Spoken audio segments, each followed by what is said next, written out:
The frigid road. Under a starless sky on a biting winter night, Leo Morgan found himself driving down a nearly deserted road, enveloped by an icy darkness. The only warmth was the low hum of his cart heater, struggling against the intense cold pressing from every side. Leo was returning from a late business meeting that had stretched on far longer than expected. He glanced at the clock on the dashboard. Well past midnight. He sighed, rubbing his hands over the steering wheel to keep his circulation moving. Snow-laden trees flanked the road, their branches bent under the weight of fresh powder, casting long, ghostly shadows. The drive was lonely, yet Leo felt a strange solace in the solitude. No office chatter, no tense negotiations, just the rhythmic sound of tires crunching over snow. The car, however, had other plans. Just as Leo began to accelerate, hoping to reach the main highway, a peculiar rattling noise emerged from the engine. Before he could react, the entire dashboard lit up, and the car shuddered as the engine cut out. Slowly, he coasted to a stop on the side of the road, silence filling the air as the engine's last breath faded. "Just my luck," Leo muttered, feeling a sharp pang of frustration. He fumbled with the controls, flipping on the hazard lights, their amber flashes casting fleeting glows across the endless white landscape. Steeling himself against the cold, he wrapped his coat tighter and stepped out, immediately feeling the biting chill seep through his layers. His breath clouded in front of him as he popped the hood, trying to identify the problem. He had limited mechanical knowledge, and the cold quickly stiffened his fingers as he inspected the engine's guts. Minutes passed with no progress, and just as he was about to resign himself to calling for a tow, he spotted a pair of headlights approaching in the distance. Relief swelled in his chest. Perhaps whoever was coming would help him get back on the road. Waving his arm, he stepped away from the car, hoping to signal that he needed assistance. The vehicle slowed, and Leo's relief faltered as he made out the distinctive outline of a police cruiser. The two officers inside, shadowed against the harsh headlights, brought the car to a halt next to him. Leo felt an instinctive tightening in his chest. As a black man alone on a desolate road in the dead of night, he had learned to approach such encounters with caution, even if he held out hope that these officers were different. The cruiser's door opened, and two officers stepped out. The first, older with a hard-set jaw and a gray mustache, shone his flashlight over Leo's face and car. The second, younger and broader, wore an expression that Leo couldn't quite place but knew from countless past experiences. The tension in the air felt almost tangible. "Evening, sir," the older officer greeted, his voice clipped and professional. "Car trouble?" "Yes, officer. My car just stopped. I'm not sure what's wrong, but I was hoping you could give me a hand or call a tow." Leo kept his voice polite, his movements slow, keeping his hands visible to avoid any misunderstandings. The younger officer looked him over, his eyes narrowing. "Funny place to break down," he muttered under his breath, loud enough for Leo to hear.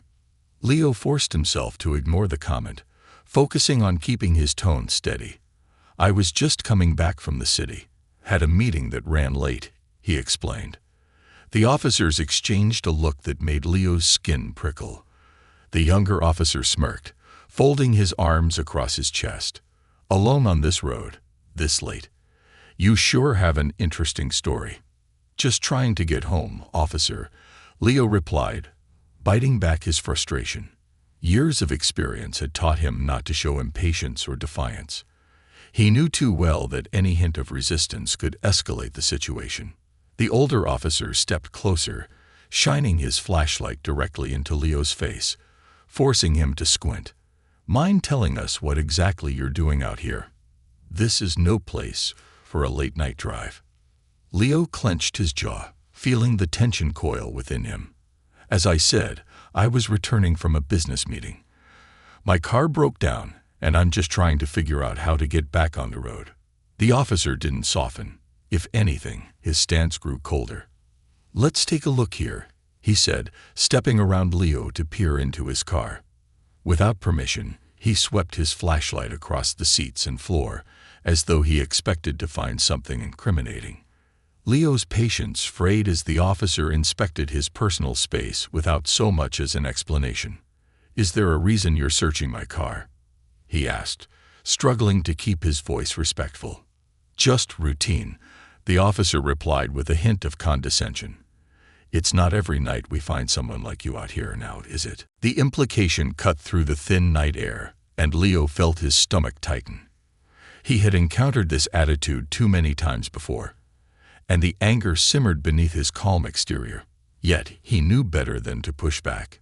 He nodded slowly, keeping his hands visible, remaining in control even as frustration and humiliation mingled within him. "Step away from the vehicle, please," the younger officer ordered abruptly, gesturing to a spot on the snowy roadside. Leo took a slow, measured breath. There was no real choice. He could either comply or risk worsening the situation. He stepped back, feeling the frigid air pierce through his coat as he moved to the side, shivering as the cold seeped through his clothing. He watched in silence as the officers continued their search, their expressions shifting between boredom and disdain as they rifled through his belongings. The younger officer finally turned to Leo, a smirk tugging at the corner of his mouth. "How about a little exercise to keep you warm?" the officer taunted, his tone laced with mockery. Leo's stomach twisted as he sensed where this was going. Their power play was apparent. The need to humiliate, to assert control. He felt trapped, yet bound by his own need for self-preservation. Suppressing the bitterness welling within, he lowered himself to the ground as ordered, his palms meeting the icy road. The cold stung through his gloves as he began to follow their orders, feeling each push-up deepen his frustration. Their mocking laughter echoed around him, a constant reminder of his vulnerability. But Leo refused to let them break his spirit. As he pushed through the humiliation, he knew this moment would not define him. This cold, this isolation, this silent endurance, they were only temporary. Cold night, colder hearts. Leo pushed his body up and down in the icy snow, his muscles straining as he fought against the relentless chill seeping into his bones. The officers stood over him, their shadows elongated against the snowy ground, their mocking laughter a low hum that grated against his resolve.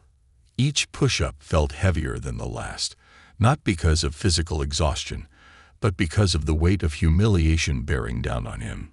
He focused on his breathing, each exhale forming small clouds of mist in the frigid air. But no matter how he tried to ignore them, the officers' sneering voices pierced through his attempts at inner peace.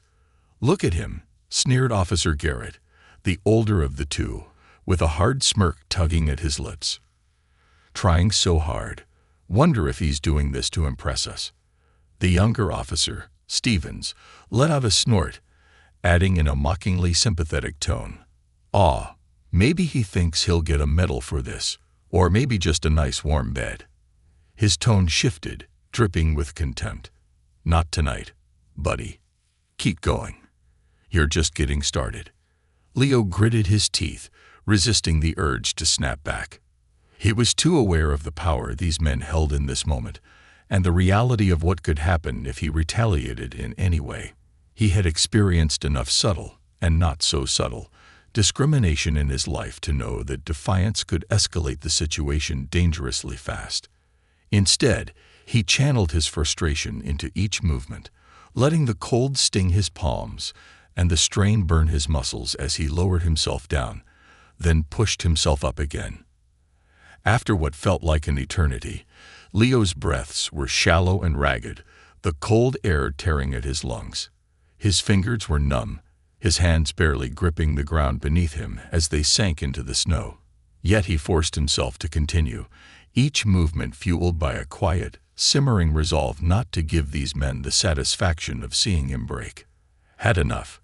Garrett's voice was laced with mock sweetness, but his eyes held an edge. He seemed almost disappointed that Leo hadn't yet shown signs of anger or resistance. Leo exhaled heavily, looking up at the officer without breaking his calm demeanor. "I think I've done enough," he replied, his voice steady despite the strain in his body. Garrett's smirk faded, and he looked Leo over with a cold scrutiny that sent a shiver through him. Then, with an almost theatrical sigh, Garrett said, "Well, since you're so eager to show us you can keep going." He shared a quick, sly look with Stevens before continuing. "Take off that coat and jacket. It'll keep you warmer if you keep moving." Leo's stomach twisted. He was already freezing, and the thought of removing his only layers of warmth in this bitter cold was almost unbearable. Yet he knew the look in Garrett's eyes too well. The cold satisfaction of a man with power, daring him to resist. Leo didn't dare to refuse, knowing it would only escalate their games further.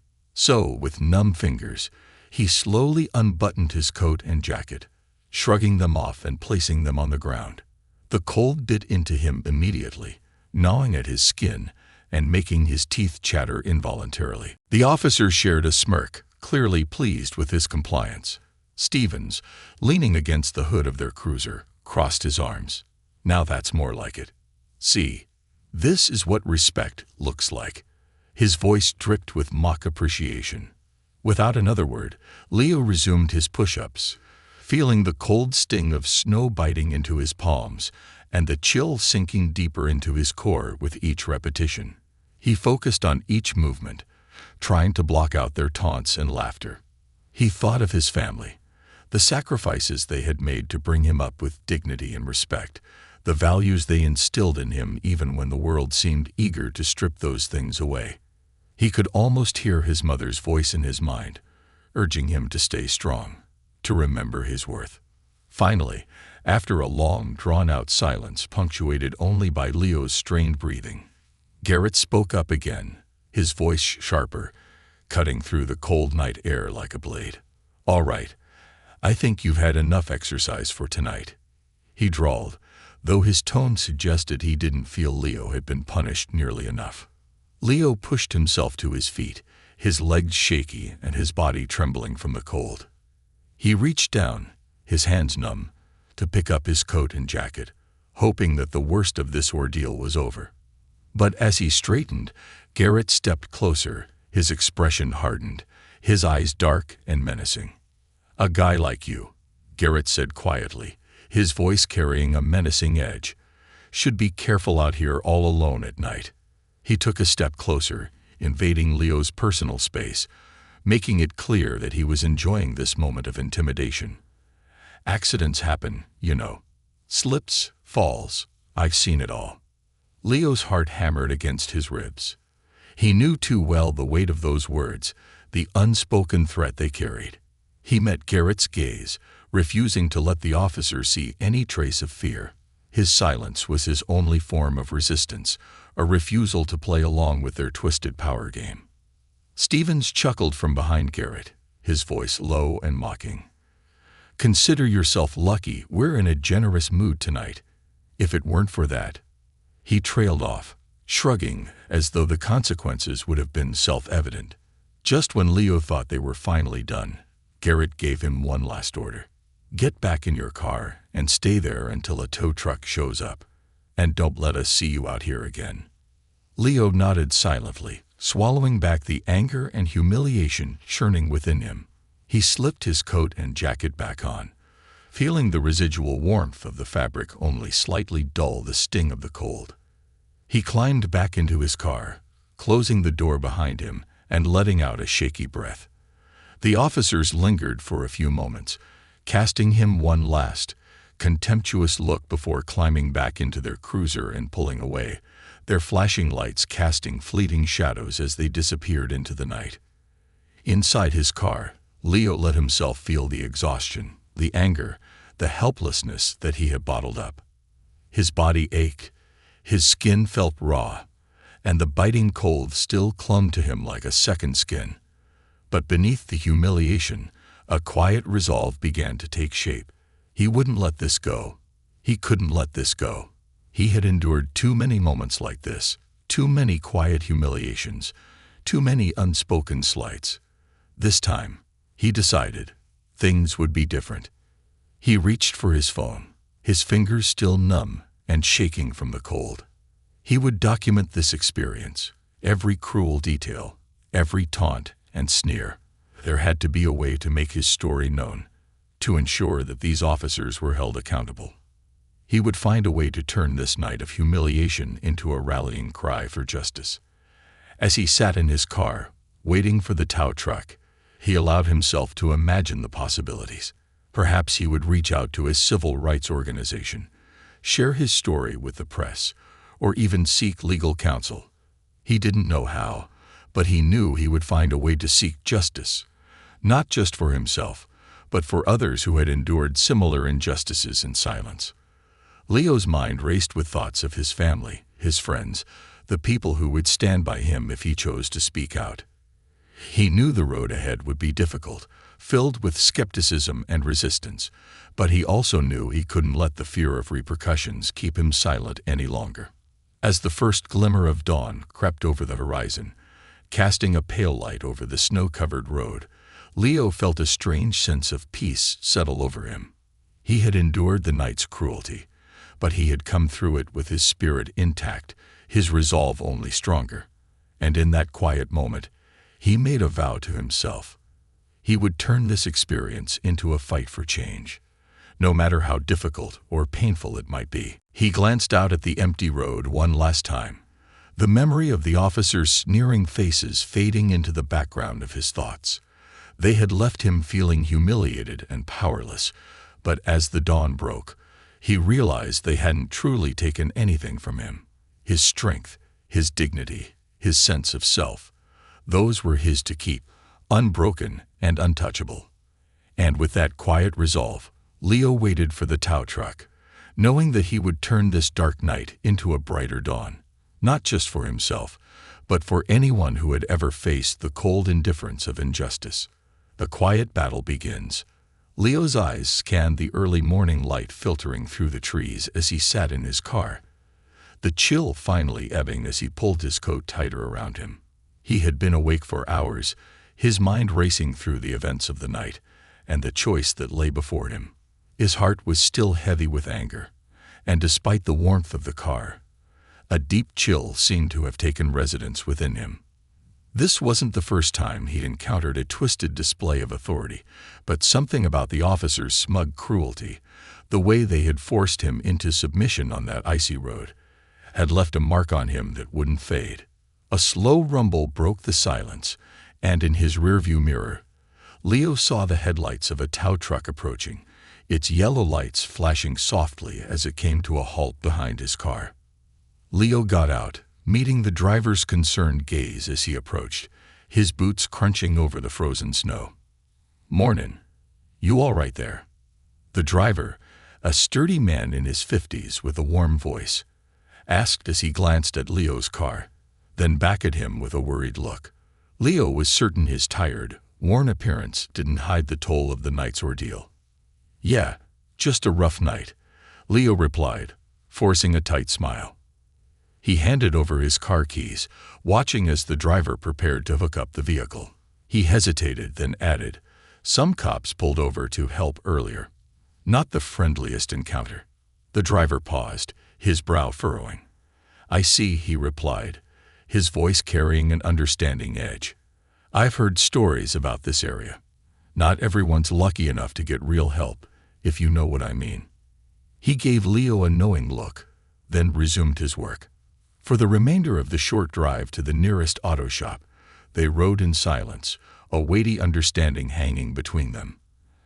As they reached the shop, Leo thanked the driver, slipping him a generous tip before heading inside to handle the car repairs.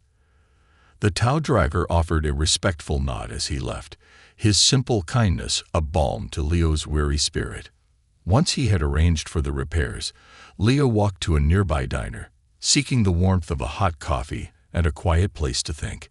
He took a seat in a booth by the window, wrapping his cold hands around a steaming cup, feeling the warmth seep into him.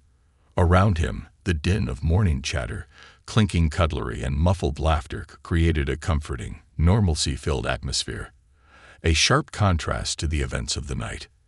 He knew he had to decide what to do next.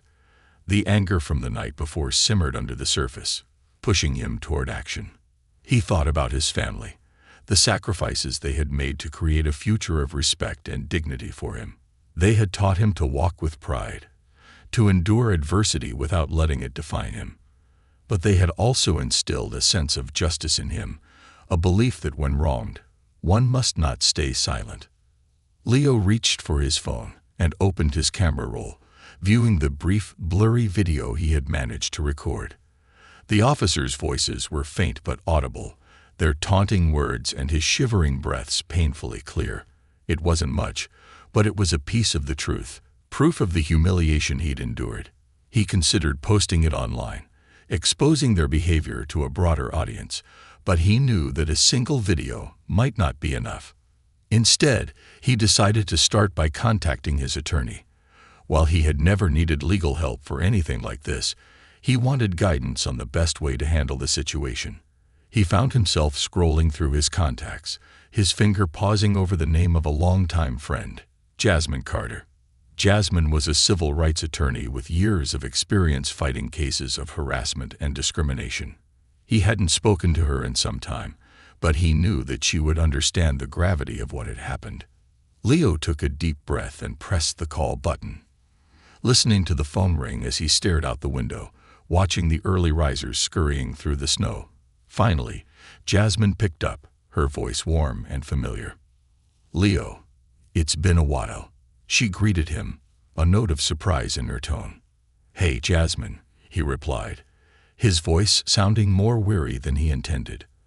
"I wish this was a casual catch-up call, but something happened last night. And I think I need your help." Jasmine listened as he recounted the events, her voice growing more serious with each detail.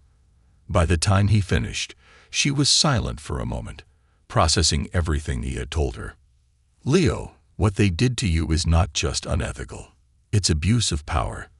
You have every right to hold them accountable," she said, her tone firm. "The video is a good start, but we'll need more than that. If you're serious about pursuing this, I'll help you through every step of it. Just know it might not be easy." Leo felt a surge of relief and gratitude. "Thank you, Jasmine. I'm ready. I can't let this slide." They discussed the steps he would need to take, from filing a formal complaint with the department to gathering any evidence of past complaints against these officers. She also suggested that he reach out to local news outlets if he wanted to increase visibility, though she warned him of the potential backlash that often accompanied cases like his. Leo nodded to himself as he listened, feeling a renewed sense of purpose filling the hollow space left by the night's events. Once their call ended, Leo sat in the diner for a while longer, nursing his coffee as he reviewed the notes Jasmine had sent him. He felt a strange mixture of anxiety and determination as he thought of what lay ahead. This path was daunting, but he knew it was necessary. He thought about the countless people who had faced similar experiences, who had been forced to endure their suffering in silence. If he could bring some measure of accountability, perhaps he could also bring a bit of hope. Leaving the diner, he walked back to the auto shop, where the mechanic informed him that his car would be ready by noon. With time to spare, Leo decided to take a short walk, letting the fresh air clear his mind. As he wandered through the sleepy town, he spotted a bulletin board outside a community center, filled with flyers and notices. One flyer caught his eye: a local support group for people who had faced abuse and discrimination by those in authority. The words resonated with him, and on impulse, he decided to attend the next meeting. He jotted down the date and time, a small but firm step toward finding solidarity with others who had walked similar paths. He had spent so much of his life enduring quietly, following his family's advice to keep his head down and avoid making waves, but he was ready to challenge that now. He realized that staying silent wasn't an act of strength. In this case, it felt like complicity. The time passed swiftly, and before he knew it, his car was ready. The mechanic handed him the keys with a respectful nod, saying, "Take care of yourself out there." There was an unspoken understanding in his words, a kindness that reminded Leo of the good still present in the world, even amid moments of darkness. As he climbed into his car, Leo felt the enormity of his decision settle over him. He knew that the journey ahead would be grueling, filled with public scrutiny, challenges to his character, and the uncomfortable process of reliving the night's events. But he also knew that this was more than just a personal fight. It was a chance to stand up for himself and for others who had been silenced by the weight of systemic injustice. Turning on the ignition, he drove toward home, feeling a renewed sense of purpose. He began mentally drafting a statement, preparing himself for the formal complaint he would file. He would describe everything with clarity and precision, detailing every moment, every word, every chilling laugh that had echoed through that freezing night. This was his truth, and he would tell it without shame or apology. As he drove, the weight of the decision lifted, replaced by a quiet resilience. Leo knew he couldn't change what had happened, but he could control what came next. This ordeal had forced him to confront the harsh reality of prejudice and abuse, but it had also awakened a fire within him, a determination to stand up for himself and others who had endured similar experiences. For the first time since that fateful encounter, Leo allowed himself a small, determined smile. He didn't know exactly where this road would lead, but he was ready to walk it, come what may. The next steps would be difficult, no doubt, but he was no stranger to hardship. This time, however, he wouldn't be bearing it in silence. He would face it head-on, with his head held high. And in doing so, he hoped to spark a small light in the darkness for others who were still waiting for their moment of justice. Rising against the silence, Leo sat at his desk, the weight of the previous night and his decision to fight back now settling fully on his shoulders. His home office was quiet, the morning sun casting soft light across the room as he opened his laptop. On the screen, the blank document stared back at him, waiting for the words that would become his formal complaint. He took a deep breath, his fingers hovering over the keyboard, searching for the right place to begin. His mind drifted back to the moment he had spent, shivering and exposed, on that frozen roadside. The officers' faces flashed before him, their mocking smiles, their sneers, the way they had relished in degrading him. He felt a familiar tension coil within him, a mix of anger and a deeper, quieter resilience that he had honed over the years. This complaint wasn't just about them. It was about his decision to reclaim his dignity, his voice, and his right to live without fear of mistreatment. He started to type, his fingers moving with an unexpected clarity as he poured out each detail, careful to capture the coldness of their words, the heavy silence, the way the frigid air seemed to carry their taunts. The complaint grew, each sentence lending him strength as he began to see it as more than just a recounting. This was his truth laid bare, an undeniable account of what had happened to him. By the time he finished, he felt drained but resolute. After saving the document, he reviewed Jasmine's advice on the next steps. She had connected him with a legal team that specialized in civil rights cases, and he had a meeting scheduled with them later that week. For now, however, she recommended that he file the complaint with both the local police department and an independent oversight agency. He knew the process would likely be slow and might not yield immediate results, but it was a start. With the complaint ready, Leo hesitated, feeling the enormity of his choice once again. He knew that once he submitted it, his life might change in ways he couldn't fully anticipate. The police department might retaliate subtly, or not so subtly. Friends or colleagues might distance themselves, uncomfortable with his decision to confront such a powerful institution. But he was ready for it. He hit send, feeling a wave of relief wash over him as the document left his inbox.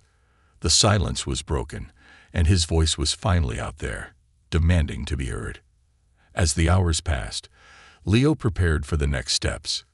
He contacted a journalist friend, Sarah, who worked for a local news station known for covering civil rights stories. They arranged to meet that afternoon at a quiet coffee shop near his home. He trusted Sarah. She had a reputation for fearless reporting and a keen understanding of the struggles people faced when taking on authority. Later, as Leo sat at a small corner table in the cafe, he saw Sarah walking toward him. Her expression was serious, her notebook already out as she settled into the chair across from him. "Leo, it's good to see you, even under these circumstances," she said, giving him a look of sympathy and determination. "Thank you for reaching out. I know this isn't easy." He nodded, feeling the familiar weight of the choice he'd made, but the supportive presence of both Jasmine and Sarah reassured him. "Thank you for agreeing to meet, Sarah. I'm not looking for sympathy or fame. I just want the truth to be known, and I want to make sure this doesn't happen to anyone else." Sarah gave him an encouraging nod. "Then let's start at the beginning. I want to understand every detail so I can tell this story in a way that does justice to what you went through." For the next hour, Leo recounted the events of that night in painstaking detail. As he spoke, he found himself recalling things he hadn't included in his complaint. The bitter sting of the snow against his palms, the way his breath had fogged in the freezing air as he fought to keep his dignity intact. Sarah listened intently, taking notes, her brow furrowed as she absorbed each moment of cruelty and humiliation. When he finished, she took a deep breath. "Leo, this is powerful. Your story. It's going to resonate with people, and it's going to make some waves. But you have to be prepared for pushback, maybe even public skepticism. This is a small town, and the police have influence." "I know," Leo replied, his voice steady. "But I'm tired of staying silent. This isn't just about me. It's about the people who don't have a voice, who don't get to speak out. I'm ready to face whatever comes." Sarah gave him a firm nod. "Then I'll do everything I can to help you tell your story." They agreed that she would write a preliminary article, sticking to the facts of his encounter without diving too deeply into any speculation. They both knew that Leo's story alone had the power to draw attention. It was raw, real, and impossible to ignore. Before leaving, Sarah placed a comforting hand on his shoulder. "You're not alone, Leo. People will stand with you. I will stand with you." As he walked back to his car, Leo felt a strange blend of hope and apprehension. He knew that his story, once shared, would set off ripples that might grow into waves, changing his life and possibly affecting those around him. He couldn't control how others would react, but he knew he was on the right path. That evening, he received a message from Sarah. The article was live on the station's website. Nervously, he clicked on the link and read the headline. "Local man alleges abuse of power by police officers. A story of strength and survival." The article was carefully crafted, balancing empathy with an objective account of the events, and highlighting Leo's decision to come forward in the face of adversity. As he read through the piece, he felt a surge of both vulnerability and pride. It was a part of himself laid bare for the world to see, a testament to his endurance, and a demand for justice.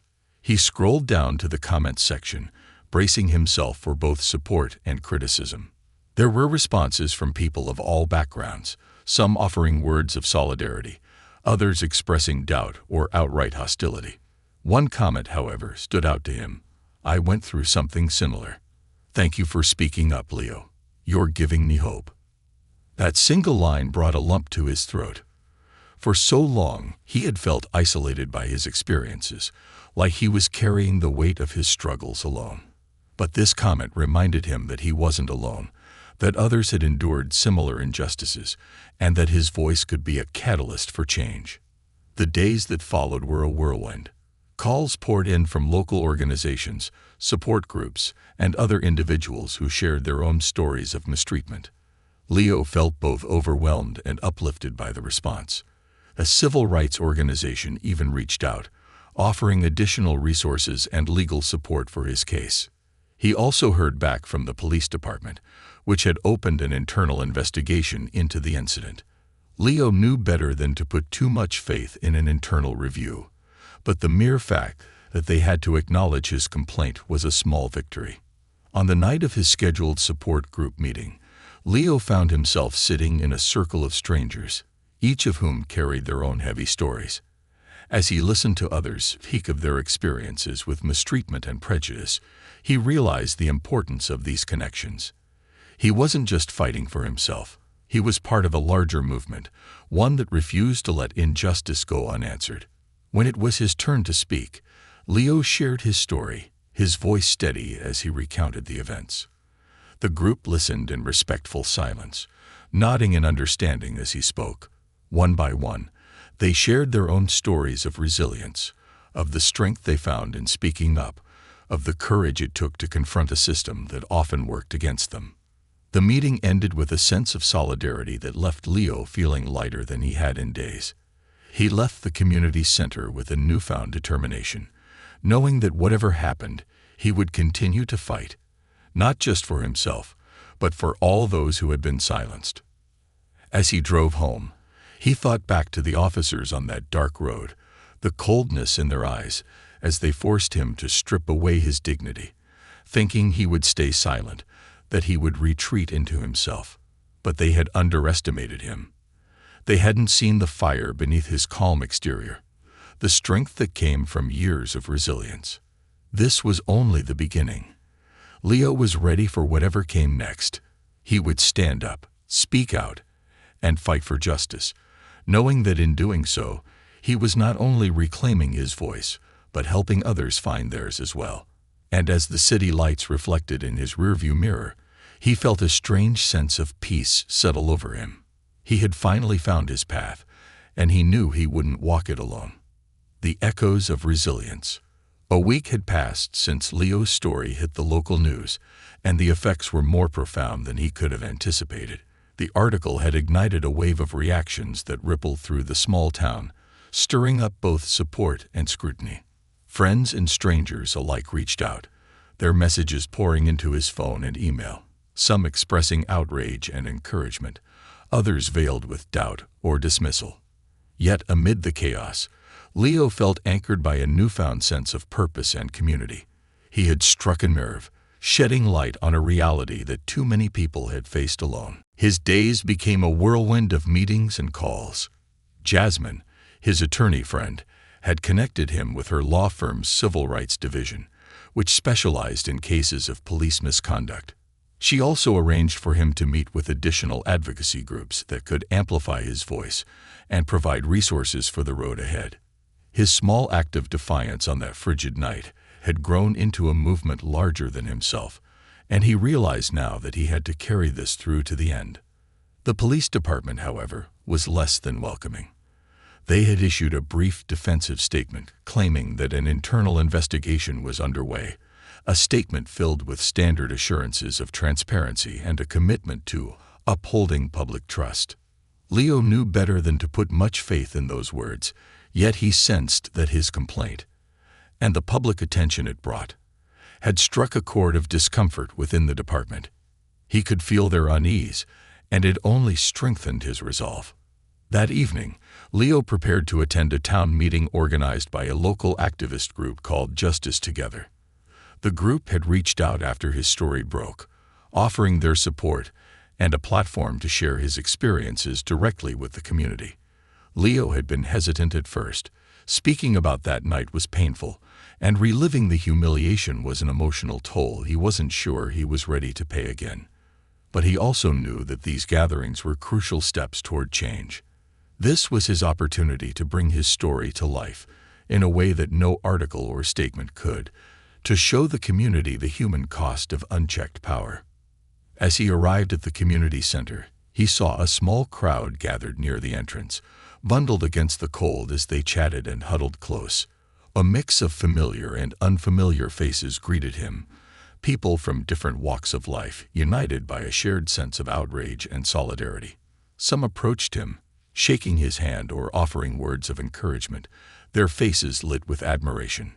"Thank you, Leo," a woman said, gripping his hand firmly. "What you're doing is brave. You're helping us all by standing up." Leo nodded, his voice catching in his throat. "Thank you. It's not easy, but knowing that people like you are behind me makes it easier." Inside the community center, rows of folding chairs filled the main room, and a modest stage had been set up at the front. The air buzzed with anticipation as people found their seats, and Leo felt a quiet anxiety settle over him. He glanced around, catching sight of Sarah, his journalist friend, and Jasmine, who gave him a reassuring smile from across the room. Their presence was a comfort. a reminder that he wasn't facing this alone.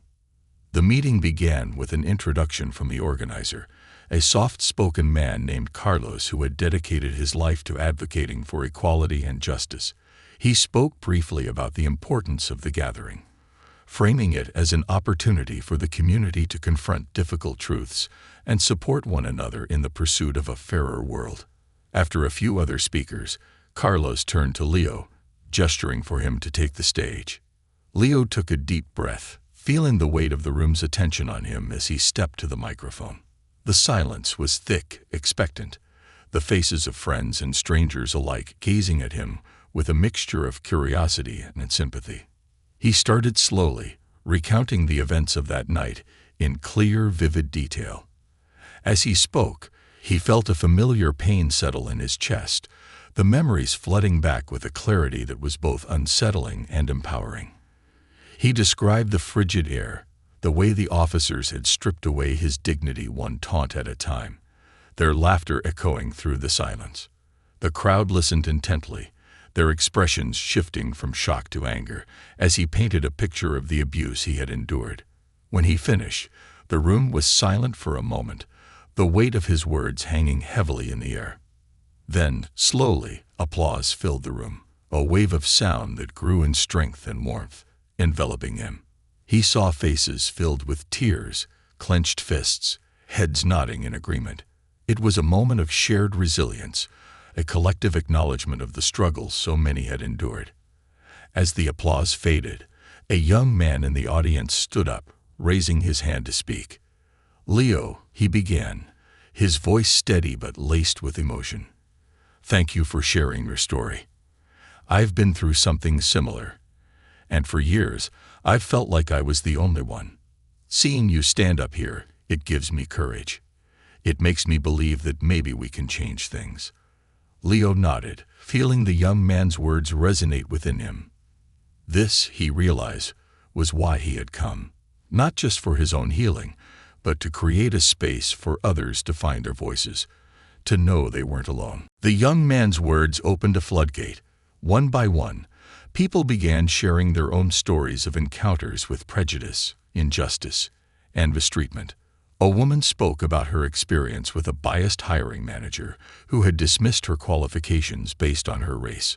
An older man recounted a time he had been harassed by police as a teenager, a memory that still haunted him decades later. Each story added to the collective power of the evening.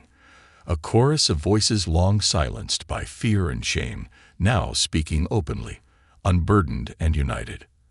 After the meeting, people lingered in the hall, eager to speak with Leo, to thank him, to share their own struggles.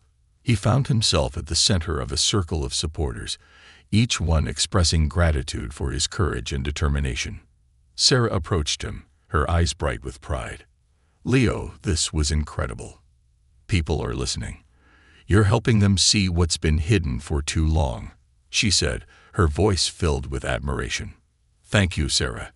I didn't expect it to feel like this," he replied, his own voice thick with emotion. "Hearing everyone's stories tonight, it's made me realize how much we need each other." As the crowd slowly began to disperse, Leo was approached by an older woman with kind eyes and a quiet strength about her. She introduced herself as Martha, a retired schoolteacher who had been a community advocate for decades. "I just wanted to tell you that what you're doing is going to change lives," she said, her voice warm and steady. "People in this town have been waiting for someone to stand up and say, 'Enough.' And you're doing that. But remember, this journey is long, and it can be lonely. Take care of yourself, and don't lose hope." Her words touched something deep within him, reminding him of his mother's quiet resilience, her own strength in the face of adversity. He thanked her, feeling a renewed sense of purpose settle within him. The road ahead was uncertain, but he knew he had the strength to walk it, bolstered by the people who had stood beside him tonight. Over the next few days, the impact of his speech at the town meeting began to ripple outward. Local papers covered the event, highlighting the powerful testimonies shared by those who had attended. Community members who hadn't been there reached out, sharing stories of solidarity and promising their support.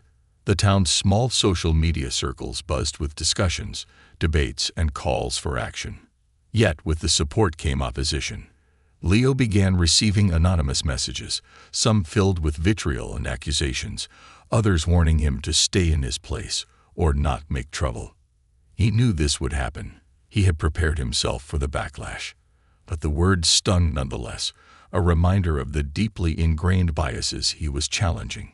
Determined not to let fear silence him, Leo continued to work closely with Jasmine and the legal team, who had begun the preliminary stages of filing a civil suit. His case, they believed, could become a landmark one for the town, drawing attention to the unchecked authority that had long gone unquestioned. As he navigated the legal process, Leo found solace in the support of the community. People he hadn't spoken to in years reached out, offering words of encouragement, meals, and even help with legal fees. His story had ignited a movement, one that extended beyond his own experiences. It was a rallying cry for change, a demand for accountability, and a call for compassion and justice. On the surface, life went on as usual. Leo still went to work, still took his morning walks, still spent evenings cooking dinner and reading. But beneath it all was a steady, thrumming momentum, an undercurrent of resilience that drove him forward. He could feel the power of his own voice, and he knew that his story, once hidden in the silence of that cold night, had grown into something unstoppable. Leo had taken the first steps toward justice, but he knew there was a long road ahead. Yet he wasn't afraid. He was surrounded by a community that had rallied around him, people who had shown him the strength of collective resilience, who reminded him that he was not alone. As he looked out his window at the quiet town, a town that now buzzed with the conversation he had sparked, he felt a quiet sense of pride. He had chosen to speak up, to bear the weight of his truth, and in doing so, he had helped others find the courage to do the same. And that, he realized, was the first true victory in this long fight for justice. A voice that won't be silenced. Leo stood by his living room window, gazing out at the town that had been his home for so many years. In the quiet of the early morning, the streets looked peaceful, unaware of the storm his story had stirred. As he took a sip of his coffee, he thought about how different he felt from the man he'd been just a few weeks ago.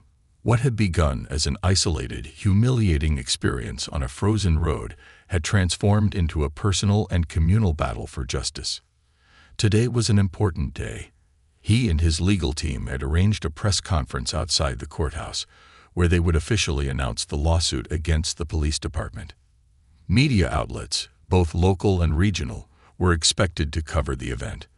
The story had spread beyond the borders of his small town, touching people from nearby cities, and even drawing the attention of larger civil rights organizations. Leo knew that this public step was significant, but it also made him vulnerable to even more scrutiny. Still, he was ready. The outpouring of support he had received, especially from the community, had fortified his spirit. His voice had become more than just a complaint.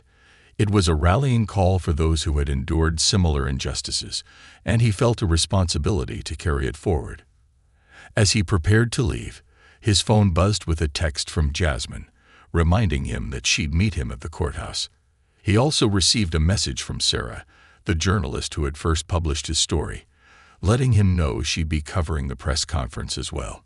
The reminder of their support filled him with gratitude, a quiet reassurance that, despite everything, he would not face this fight alone.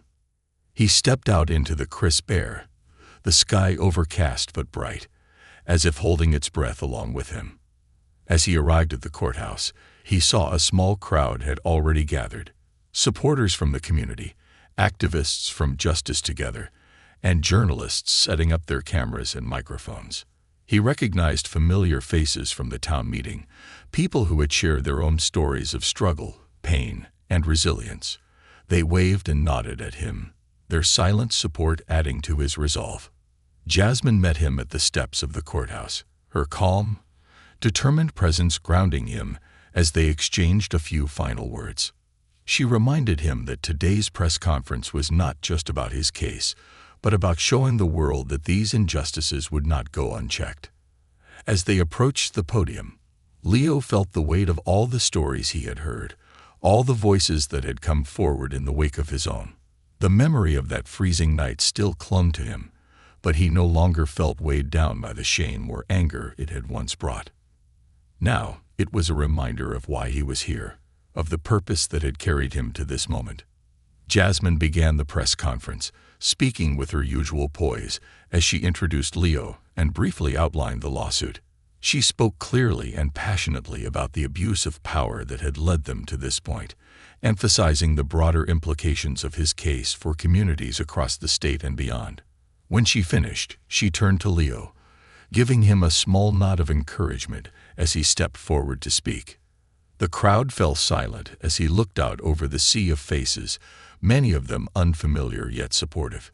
He took a steadying breath, gripping the edges of the podium, and began to speak. "Good morning.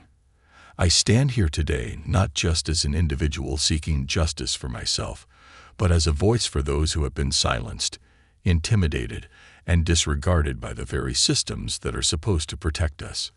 His voice was calm but resonant, each word weighted with the experiences of both himself and the people who had shared their stories with him.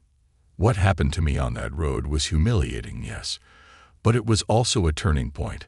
I realized that if I didn't speak up, if I allowed myself to remain silent, I would be complicit in allowing this kind of mistreatment to continue. This fight isn't just about one incident. It's about accountability. It's about dignity. And it's about the right of every person in this community to be treated with respect. He glanced at Jasmine, then out at the crowd, feeling their support in the way they nodded, the way their faces reflected his own feelings. He continued, "When I decided to file this complaint, I knew it wouldn't be easy. But I also knew that I couldn't look away. I couldn't pretend that what happened was okay, because it wasn't.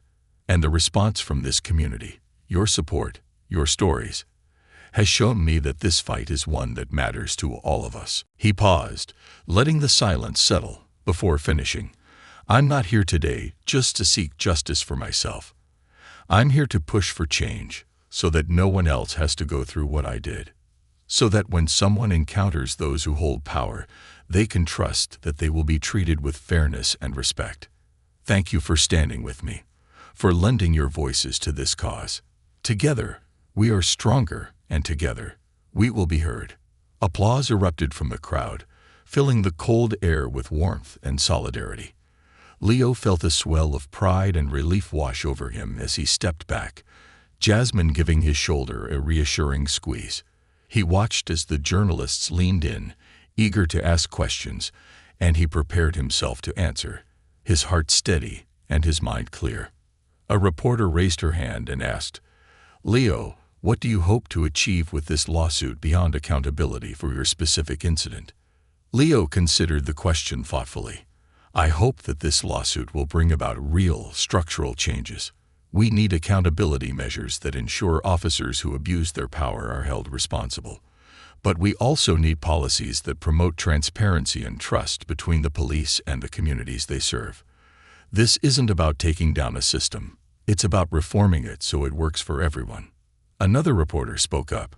"How do you respond to people who say this is just one isolated incident?" Leo's gaze was unwavering as he replied, "I wish I could say it was isolated. But the truth is, after my story came out, I heard from so many people who had gone through similar experiences. This isn't just about one night on a cold road. It's about a pattern of behavior, one that's gone unaddressed for too long." When the questions finally ended, Leo and Jasmine walked back down the courthouse steps, the crowd dispersing around them. A feeling of calm settled over Leo, a peace that came from knowing he had taken a stand, that he had spoken his truth with dignity. Later that evening, Leo returned home and found himself sitting in his living room, reflecting on the journey he had undertaken. He knew that his fight was far from over, that the legal proceedings and public scrutiny would be relentless in the coming months. There would be moments of frustration, exhaustion, and perhaps even doubt. But he also knew that he was stronger now, bolstered by the support of his community and the unyielding determination that had carried him this far.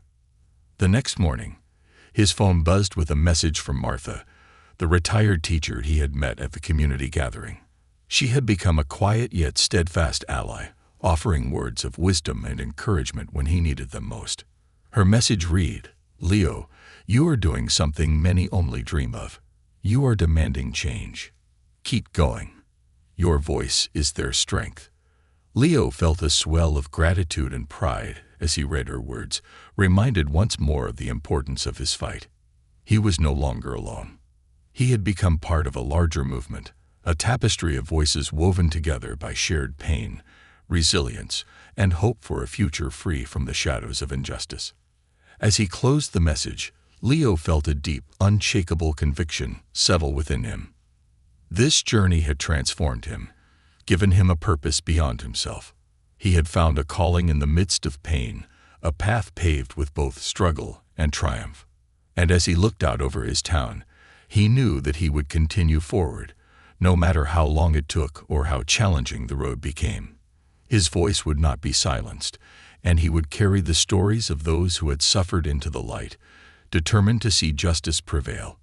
This was only the beginning.